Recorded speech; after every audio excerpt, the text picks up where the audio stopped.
کہ بندہ ہلکا ہوا آیا اچھا مسجد جا کے اعلان کرو۔ اچھا السلام علیکم دوستو، میں ہوں ظفر حسین۔ جیسا کہ آپ نے میرے پہلے بھی فیس بک پیج پہ اور ٹک ٹاک کے اوپر دیکھا ہے کہ رات ہمارے گاؤں میں ایک افواہ تھی کہ ہلکا ہوا بندہ آیا ہوا ہے، تو میں جناب اس وقت موجود ہوں اس بھائی کے پاس۔ یہ اشرف بھائی ہیں، انہوں نے رات مغرب سے لے کے رات 9 بجے تک تقریباً 5 سے 6 اعلان کیے ہیں۔ آئیے اب میں ان سے پوچھتا ہوں کہ آپ کو کیسے اطلاع پہنچی، آپ تک یہ کس تھرو بات آئی اور آپ نے پھر کیسے کیسے اعلان کیے۔ اشرف بھائی جی تینوں کہنے دسی یہ گل بھئی بندہ آیا ہویا، پھر تو جا کے مسجد دے وچ جڑا اعلان کیتا یا؟ بھائی مینوں بندیاں فون کیتے۔ اچھا کہنے فون کیتا تینوں؟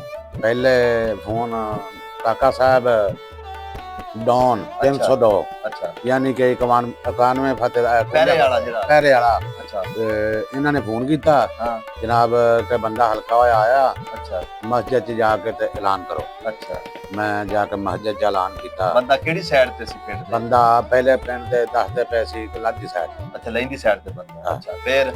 اس تو بعد پھر فون آیا، اچھا پھر جا کے اعلان کیتا جی بندہ آ گیا جی اپنے پنڈ دے چڑھدے پاسے، اچھا یعنی کہ پھر کہنے اسے بندے نے اعلان فون کیتا 50 یا فتح کسے چوں، ہو؟ اچھا 50 فتح جو 50 فتح چوں یعنی کہ بھی اس اپنا جڑا ہے گیا کہ موڑ وجدا۔ اچھا شبان موڑ تے؟ شبان موڑ تے آ گیا اچھا 52 والی سائڈ 52 والی سائڈ تے۔ اچھا اس تو بعد پھر فون کیتا جی چودھری نوید صاحب 51 فتح دا۔ اچھا انہوں نے فون کیتا جی یہ 50 والی سڑک تو آ رہا ہے جتھے کرنل نے کوٹھی بنائی ہوئی ہے۔ اچھا او 48 والی سائڈ تے جڑی سڑک 48 والی سائڈ وہ سائڈ جتھے سولر پلیٹاں وغیرہ ہاں ہاں لگی سولر ادھر آیا بندہ۔ اچھا اتھے آیا جی ڈیرے کول تے اتھوں وڑ گیا درمیان کو باواں اچھا تے عوام پیچھے چڑھی ہوئی ہے، 52 فتح دی عوام چڑھی ہوئی ہے، یعنی کہ بندہ تلاش نہیں ہو سکے۔ اچھا پھر اس تو بعد مطلب تسی کو نکلے باہر پنڈ دے وچ؟ اسی نکلے ہاں یعنی کہ 15-20 موٹر سائیکل اچھا اور پیدل عوام بھی نکلی ہے، اچھا بندے کی تلاش وچ ہے، بندہ تلاش نہیں ہو سکیا، نہیں ملیا کسے نہیں پاسے؟ ملیا کسی پاسے۔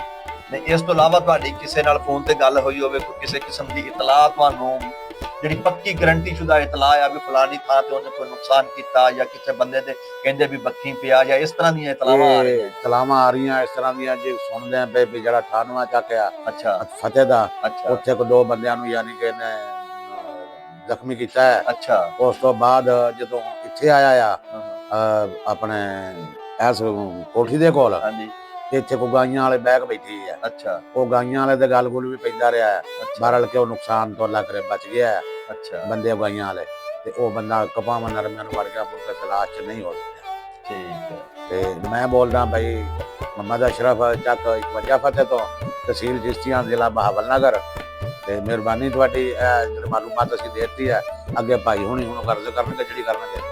جناب یہ اشرف بھائی جیسا کہ انہوں نے اپنا نام بتایا ہے، یہ ہمارے گاؤں کے اندر کسی بھی قسم کا اعلان ہوتا ہے نا وہ یہی کرتے ہیں، کوئی چور آئے کوئی اس طرح کی ہنگامی صورتحال ہو تو اس کے لیے یہ اعلان کرتے ہیں۔ میں اسی لیے ان کے پاس آیا تھا کہ ان سے پوچھتا ہوں کہ ان کے پاس کیا کوئی پکی معلومات ہے۔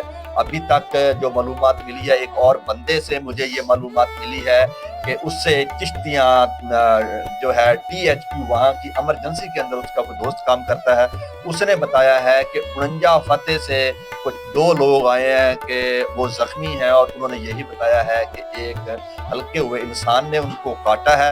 تو میں اب جناب اس بندے سے ملوں گا، اس کا انٹرویو کروں گا۔ سب سے پہلے میں چاہوں گا کہ وہ جو ایمرجنسی میں لڑکا کام کرتا ہے میری اس سے بات ہو جائے، تو اس کے بعد جس لڑکے سے اس کی بات ہوئی ہے پھر میں اس کے ساتھ بھی انٹرویو کروں گا، وہ بھی آپ کو دکھاؤں گا اور کوشش کروں گا کہ اس بات کی جو ہے ہم طے تک پہنچے۔ آیا یہ حقیقت ہے یا کہ ایسے ہی کوئی افواہ ہے؟ جو سوشل میڈیا کے اوپر ویڈیو ہے، ہمارے گاؤں کی رات ٹک ٹاک کے اوپر ویڈیو ہے، اس کے اندر جو کمنٹ ہیں، کمنٹ کے اندر تو ہارون آباد سے لے کے ہمارے بخشن خان چمن فتح 137 مراد اور اس کے علاوہ 95 فتح کا، اس کے بعد 98 فتح، مطلب کہ ان گنت لڑکوں کے نیچے کمنٹ آئے ہوئے ہیں کہ ہمارے گاؤں میں بھی اعلان ہوا ہے، ہمارے گاؤں میں بھی اعلان ہوا ہے۔ اس ویڈیو کا مقصد یہی ہے کہ اس بات کی تہ تک جانا، حقیقت دیکھنا کہ آیا اس میں حقیقت ہے یا کہ ویسے ہی افواہ ہے۔